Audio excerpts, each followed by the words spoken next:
End the damn wars. Welcome everyone to Frank Analysis. I'm your host Franco. You guys saw the title. You guys know what I'm going to talk about. You guys have probably seen Magnus and Andrew making the rounds discussing the event that we're going to talk about here today. But nonetheless, if you haven't heard about this event, I will introduce that to you guys here today, and we will go in depth with the guests here. But we got to get as many boots on the ground for this event as we can because it's been going on long enough. The U.S. empire has been setting their boots on all these countries they have no business in being in. And so organizing this event and elaborating about what's going on is Magnus Panvidia and Andrew Zigman. Thank you guys very much for being on here. How are you guys? Good, man. Thank you very much for having us. Doing good. Just tired. Spent the last 5 hours marching all over DC, putting up flyers. The hills here are no joke, but doing it for the event. Oh yeah, there's a lot of hills here. It's But yeah, nothing man, but hills. The whole city's built like Legos, where it's just up and down constantly. we appreciate the work that you're putting in, though, Magnus. So you want to tell us a little bit about the event? What was the genesis of it?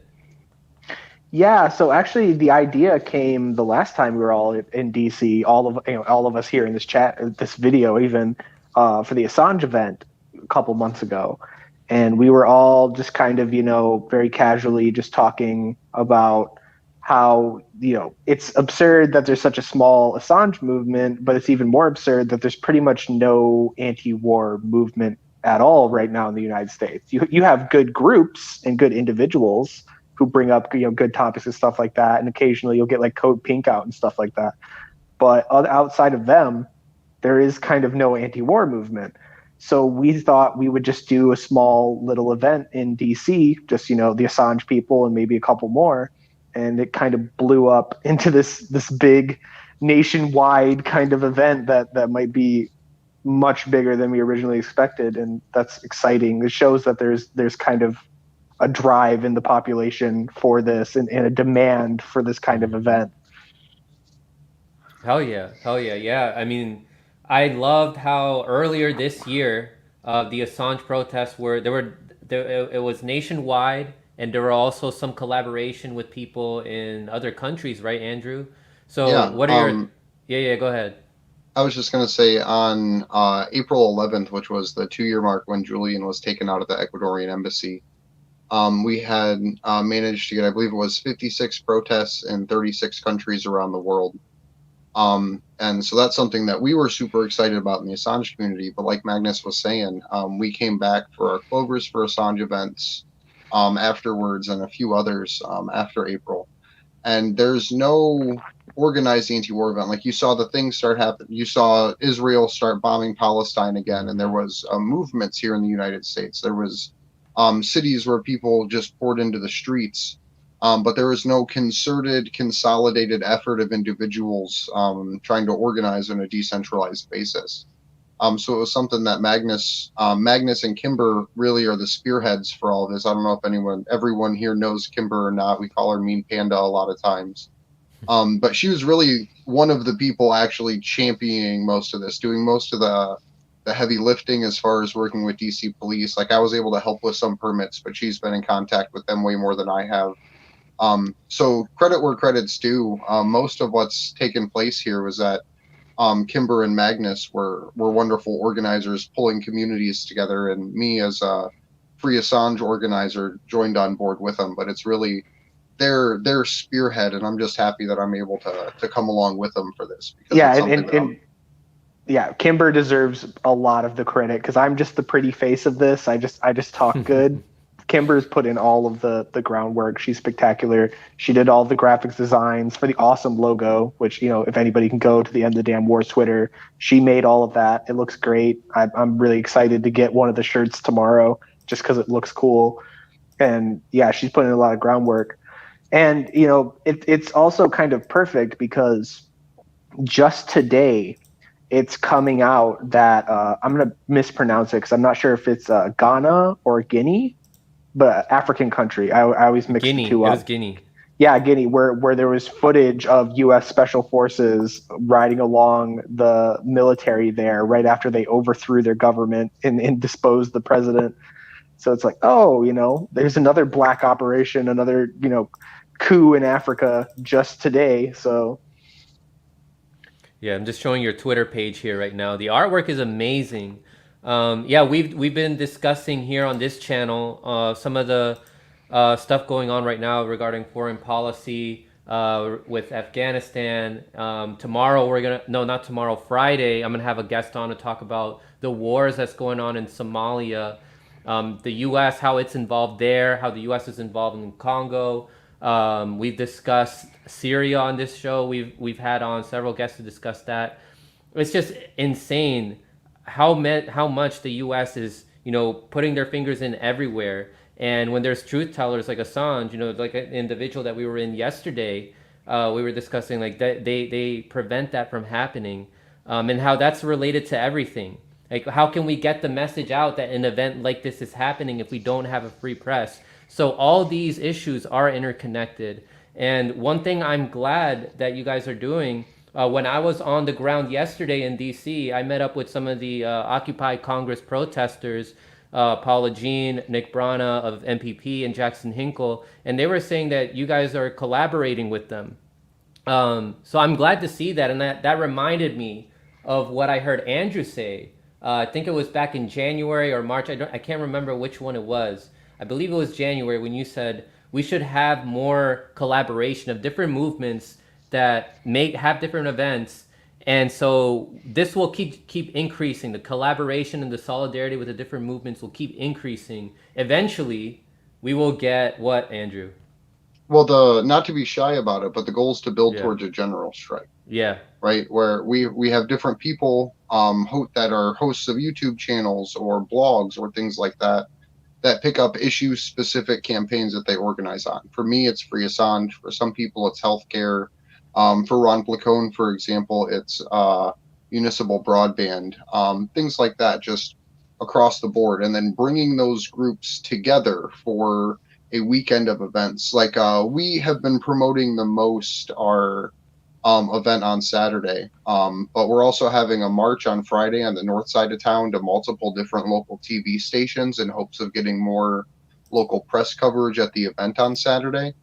Then Saturday we have the event at John Marshall Park with the march to the White House down Pennsylvania Avenue, which, cool enough, there's actually a 5-block city party going on there that we're permitted to actually march through. So not only are we going to get to promote our action, we're going to get to take it literally right through the middle of a festival, which I think is super exciting. And then on Sunday, we're going to be outside of the British Embassy demanding transparency in war, but also the freedom of Julian Assange, because the British, as far back as you can remember most American history since World War I, but most recently have been involved in the U.S. massacres around the world and a direct ally in the genocides and illegal occupations of most countries. Yeah. Magnus, you want to add on to anything? yeah, and definitely this idea that I've had forever, and it is the whole thing that brought me to prominence, and why even I'm talking to you guys and doing anything, was trying to sell the idea of a unity coalition of literally just extremely excessively post-partisan, pulling everyone together that we can on different issues and fighting.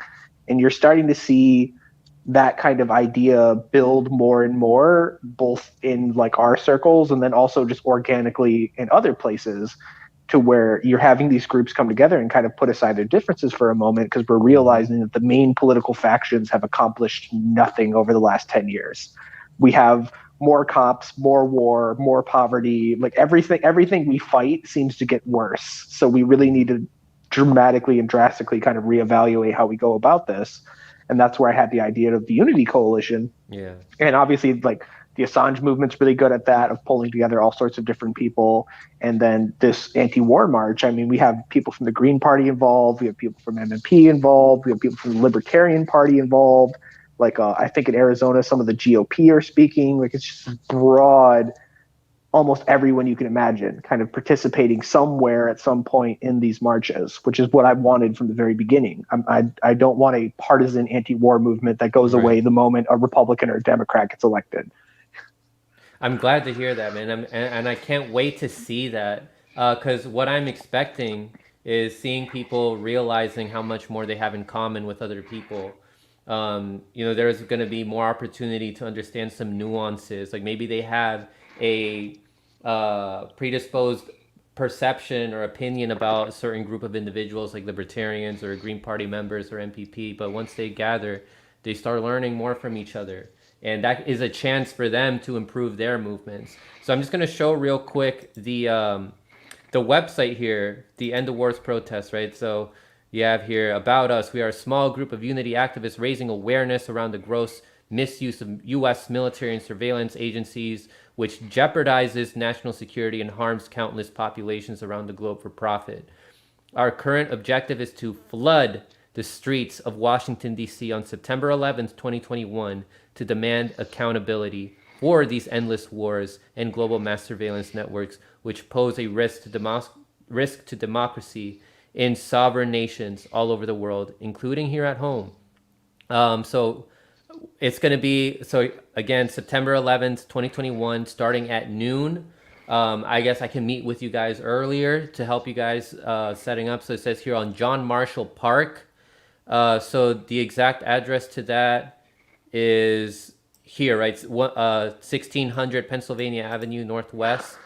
No, actually, thanks for reminding me. We have to update that because that's the White House. If you search John Marshall Park into Waze or Apple directions or anything like that, it'll pull right up. It's right off of the Capitol grounds, so it's pretty much on the Capitol grounds complex, not that far from the White House at all. And that's where we'll be having our speakers from the Capitol and about a half a mile walk from the White House. Is that where we were at for Force to Vote, or is that another park? That was a different park. We were behind the Capitol at Force to Vote. Where the office buildings are. And then if you scroll up, there's a little tab to go to other stuff, the national events, and that has all. If you can't make it out to DC, well, you're in luck. We have 12 different events, including, I guess I'm not privy to it because I was walking around all day, but we have an event in London now, I think, or somewhere in England. So yeah, we've gone international. So we have events all over, and Utah isn't on there as well. That just happened a couple hours ago, so we have to put Utah on there as well. I believe we have one taking place in London with, I don't know if people are aware of her, but Emmy Buckland. She's she's been an organizer for trying to free Julian for over a decade over in the UK. But they're putting on an End the Damn Wars event and a Free Assange event at the same time over there as well. And then there's, I believe Alex Hills just put up an event happening in Berlin too. Yeah, I know there was one lady out in Berlin by herself just walking around with the End the Damn War sign, which was super cool.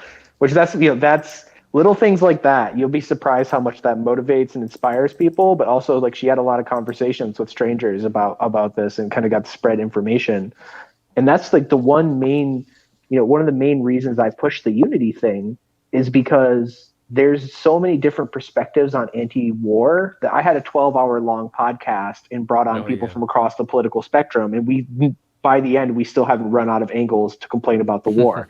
You can have a libertarian who's like very savvy with the economic arguments and everything and how much it costs. But then you sit him in a room with a Green Party person, and a Green Party person can start talking about the environmental destruction. And they can spread that back and forth. And then you might have, a leftist on who could talk about the destruction of indigenous cultures and stuff like that. And you add that on.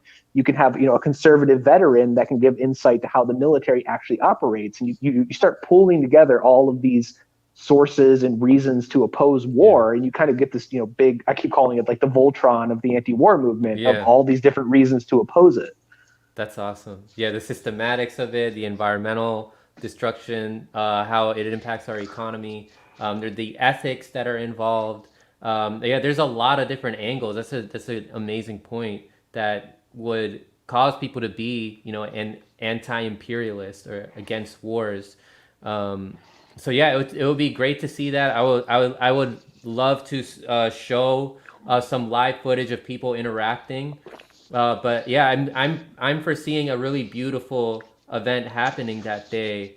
I just want to motivate some people. Like if you guys can make it to any of these other locations, if you have a phone, just record it or stream it. If you have a channel, that would be really appreciated. And it would be really cool to see. Yeah, because we plan on making a like compilation like montage video after the fact, and it would be like take all the pictures you can, take all the videos you can, interview people, talk to people, and spread this knowledge and this awareness. I've been really inspired by things that have happened even before the event, to where in Arizona, the Green Party reached out to the LP and they were like, "Hey, we see you're putting this event on. Can we join?" And they're like, "Sure." And then I think like the Young Arizona Socialists were like, "Well, if the Green Party are coming, can we come?" And we're like, "Sure." And like it just kind of like grew and grew. And now you have all these different groups where I think like the Arizona Communist Party is going to be there as well, alongside like a bunch of conservatives and libertarians. So again, literally everybody, and stuff like that is very inspiring and spectacular, because when I put that information out of like, hey, there's like a third party team up going on here, then people started reaching out in their local areas to people they might not expect. They started putting phone calls into organizations that, they thought like, oh, they would never show up to this event, but now they are. So, I always point to every time it happens, this kind of thing always hits headline news of like the Crips and Bloods lay down arms to like have a community picnic or something. It always hits headline news because unity and like peace and stuff like that is inspiring to people. And when they see it happening, they're inspired to spread that. And that's always kind of been like my goal and my message in general, let alone with this event. Now, what we need now with the unity of these third party, if they continue to collaborate like this, which I'm hoping we get to have more of this, the libertarians getting together, the Green Party members and NPP, is if they coalesce together with the election integrity activists, then we can actually have like some solutions and a stronger third party. That will actually challenge the system. Yeah, because in Arizona, actually, they after like talking to each other. Sorry, I'm in dark right now. I'll be back out in light. But after talking to each other, they're actually collabing now on ranked choice voting legislation. So the Arizona Libertarian Party and the Arizona Green Party are like working together to get ranked choice passed in their state. So it's like, yeah, there we go. Like that's stuff like that's very important. Awesome. Yeah, I can't wait like to see some chants at the protest. People going like, "This is what unity looks like." That's what we need. One thing I've actually been thinking about chants. One of the ones I'm kind of excited about is, as we're marching, is like "End the damn wars, no more drone tours." Oh, that's a good one. I think that'll be fun. If anyone has any other ideas for exciting anti-war chants, feel free to send them my way or Magnus's way, or just tag the End the Damn War page on them, because we'll for sure use them. Like we're gonna need. We have a 30-minute march from John Marshall to Lafayette Park, and that's after a 5-hour rally. So there's going to be lots of room for chanting and all of that fun stuff. It just helps because the name of the event is a chant in itself. You can just scream "End the damn wars" over it, and people get hyped. Mm-hmm. So one thing I am a little worried about is this right here. This is a tweet that was shared by Fiorella about a month ago. And this is what the U.S. Department of Homeland Security put out. They said potential terror threat. Said one of the things they list here is 9/11 anniversary and religious holidays. So you guys foresee any like feds or police that are going to be on the ground being really aggressive and trying to stop this from happening? And then here's like the site for it that goes into more depth that I can. Well, I don't know. You guys. So there's always a chance of that happening. Yeah. But we put up we pull permits. Like, not going to dance around it. Like we plan on having a stage. There's going to be speakers, megaphones, PA systems. So we pulled permits for this. Not that that's like, ooh, we're protected from police violence, but helps. We've been organizing in this way, in this form and manner in DC for the better part of almost 3 years now. So I don't personally foresee any issues of it. We may be targeted by the intelligence communities. We may all go home under mass surveillance protocols that maybe one or two of us weren't under before. But really, and like at this point, like what more could they do? Like we know through project or through leaks like the Pegasus virus that they can literally access your phone by remote downloading anything on any device to be able to turn on your microphone, your camera. So and we know the already, signal's going to be awful there conveniently the moment we show up. They're going to zap everybody's cell phone service. And it's, you know, the usual thing that happens whenever you protest in DC. But yeah, definitely not worried too much about the cops. Might be like, there's always a possibility for counter protesters, which is kind of the reason why we named it End the Damn Wars, because if anybody shows up to counter protest, it has to go into the news. Yeah, they showed up to counter protest, like, End the Damn Wars.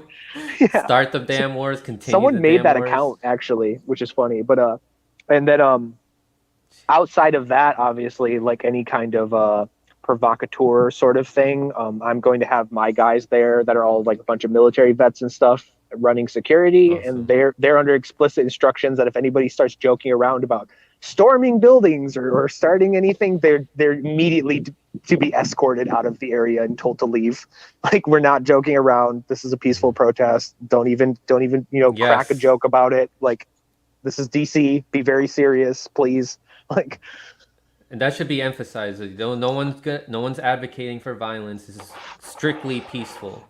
Yeah, it's actually the direct opposite, right? Because what we have now is a society built by the most violent possible people, right? By a society that will sell portions of Palestine to military contractors to beta test weapon systems, right? A society that'll carpet bomb Yemen and kill people when they're at funerals and weddings, right? A society that 20 years ago illegally invaded Afghanistan and Iraq on some lie that a CIA-funded extremist organization blew airplanes into towers in the Pentagon in some random field in Pennsylvania. That Saddam Hussein had weapons of mass destruction, so we had to go in and literally fill the desert with fucking depleted uranium bullets. So the last thing we need is more violence. Like, we already have a civilization propagated on who is the most violent that can claim power.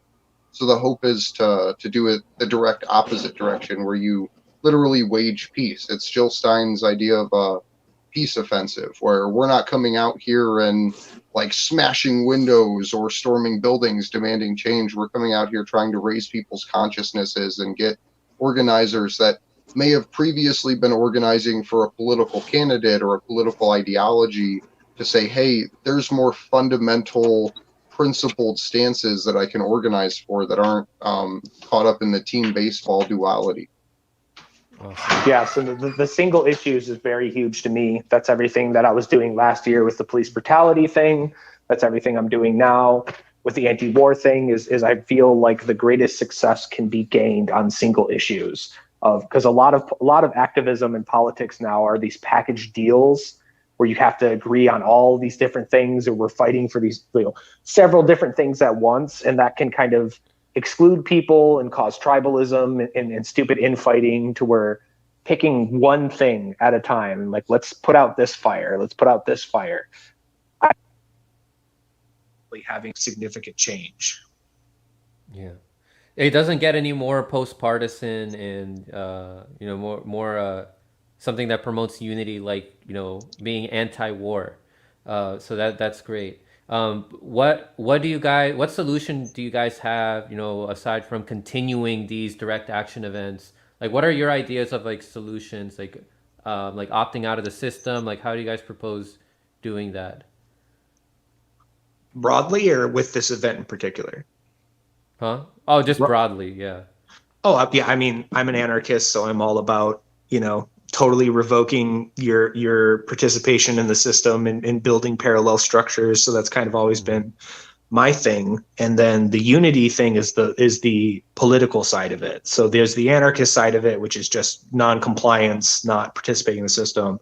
And then if we are going to do the politics thing, then it really has to be like the unity message, and has to be putting, coming together and putting out these fires. I always bring up that qualified immunity and no-knock raids got taken down all across this country in a lot of smaller states, and that was liberty Republicans and progressives coming together in a coalition to vote those illegal. I think it happened in Maine, New Hampshire, and a couple other places where they either repealed qualified immunity or banned no-knock raids. So it's like, oh, okay, like we can do more of that. Maybe if there is a political solution. I'm not convinced because I'm an anarchist, but there's no, you don't lose anything trying, I guess, is how I look at it. Yeah. So I wholly agree with the idea of building parallel systems, like down to the point of building parallel government. Like we have around the country at this point organized libertarians, Green Party, socialists, independents, like people that may not even really care to identify with a particular political anything or have ever even voted, right? Because political identity is the last portion to come in a revolution. Like representation in the suited halls of power isn't anything any of us expect anytime soon. But the things that we can do is build local based groups that are organizing independent of political process for issue specific ideas. And the hope is that these 13 groups that we have pulled around the country organizing for anti-war events will join one day with the groups, the 53 that organized across the country for the March for Medicare for All, with the 12 or 13 that we had for the Free Assange events. And then one day we have literally just a entire platform that's built on political movements for issue specific things. Yeah, because like when you look back at history, when it goes to like the American Revolution, obviously a lot of conservatives focus on the glory and guns and explosions and George Washington and everything. But what's often forgot in that history is for 5 to 10 years before the revolution, you had secret elections where colonists were electing their own government and they were refusing to buy British goods, and they were setting up essentially like proto mutual aid networks to defy the crown. And in that network and that building over all of those years made the American Revolution possible. And they don't teach you about that part of the history because then you might get an idea of how maybe to replicate it, but that's right. Really important, of those parallel structures. Like I said, they went as far as to, be in basements of churches and elect their own mayor outside of the English mayor that was appointed to them. They would go as far, just like Andrew said, or, parallel elections even. So building those kind of systems outside of the halls of power is very important, and that's why they don't teach you how to do that, and they instead insist you just vote harder and play by their rules because you'll never win at their own game. Yeah, of course it's on purpose like that they don't want to teach kids in school, like in history class or even in universities. We see the intelligence community has their hands in these university state systems. So yeah, they're not going to do that. But I like the idea here, the decentralization, building stronger communities at the local level to take power away from these corporations, which all collaborate with each other and profit off of war. Just a last question here for you guys. This is aside from the event, since we're talking about 9/11 though. What are your thoughts on Joe Biden saying he's going to declassify the documents for 9/11? What are your predictions on that? So Joe Biden is the guy who met with if you remember your wonderful Jason Burmis, with the head of the Pakistani intelligence communities a few days before 9/11 happened, right? He's a person that has openly bragged about prostituting himself for whatever political myself. agenda. Right. That's so hilarious. whatever he's releasing, as good or bad or indifferent as it may be to the entire thing, I don't think truth comes from governments. I think truth comes in spite of governments. And there's been a lot of work by a lot of wonderful people, like the Alaska University that released the information showing how Tower 7 couldn't have fallen on its own from just flaming debris landing on it.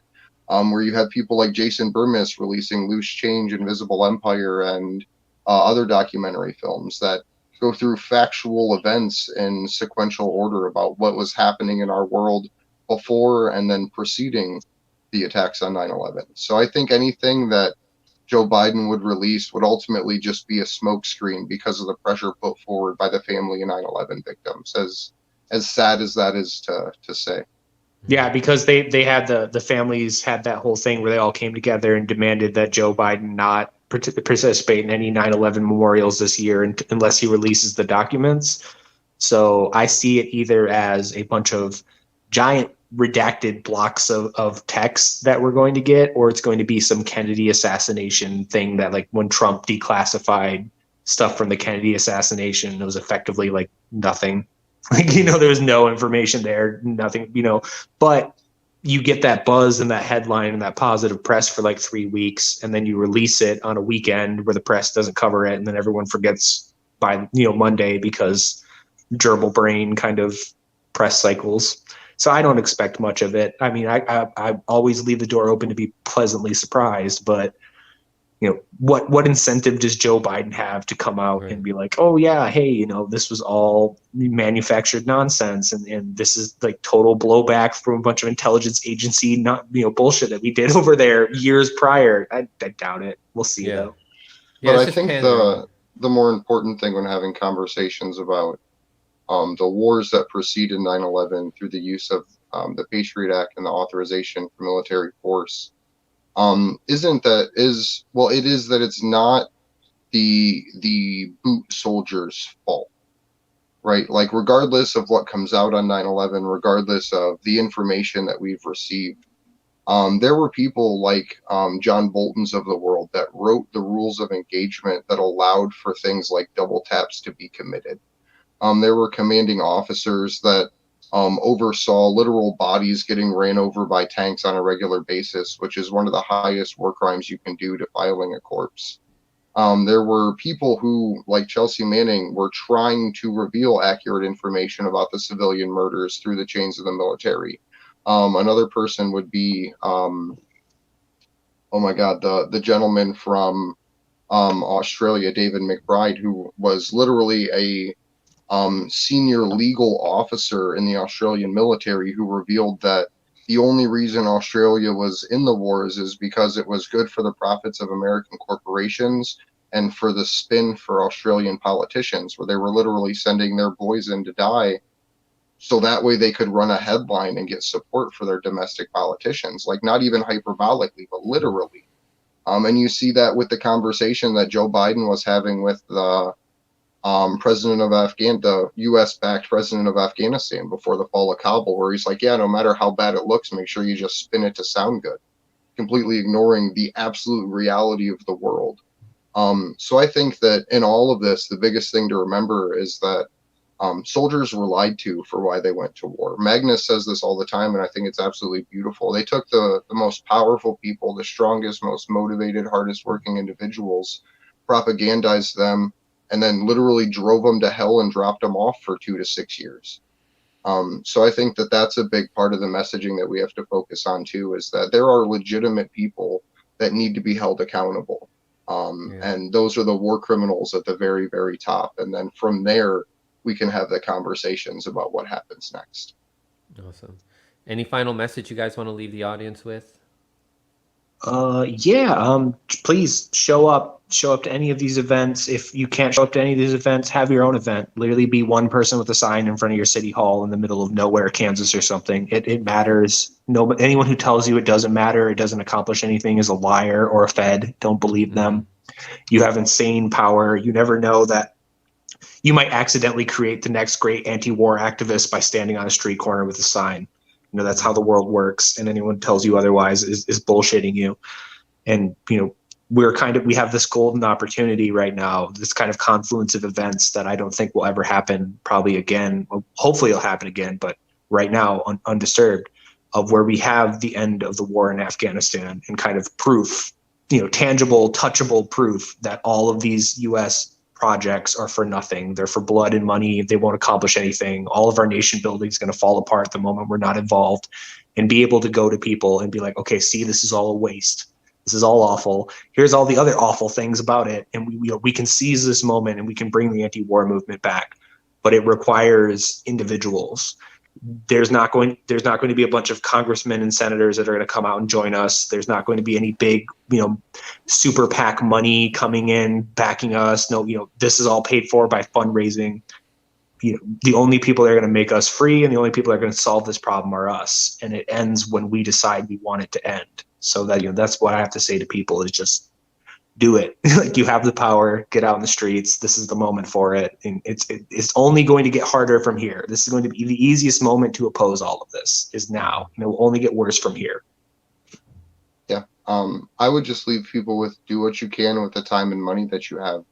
Maybe ending the wars isn't the issue that moves your heart. Maybe fighting for universal health care or fighting for freedom of the press isn't your thing. Maybe it's gun rights. Maybe it's abortion rights. Maybe it's opposing vaccine mandates. Maybe it's any number of things, any issue. Do what you can. Literally make that your thing. Find the hill that you're willing to fight and die on. Because this is the year that change happens. This is the day that change happens. And it just takes each individual playing their role and putting their voice forward to make it happen. Excellent said, both of you. And I just want to remind people that this is also in collaboration with the Occupy Congress protesters that are protesting in response to the fake victory dances that Cory Bush and AOC and all these other quote unquote progressive Democrats were doing in front of the Capitol almost a month ago now, when they were giving people a false sense of victory about the eviction ban and all that. It's not over. So if that motivates you, I mean, there's some collaboration there that's happening with this event. So thank you guys so much for watching. Magnus and Andrew, thank you very much for coming on, and everyone else, stay informed. Thank you, buddy. Thanks, Bob.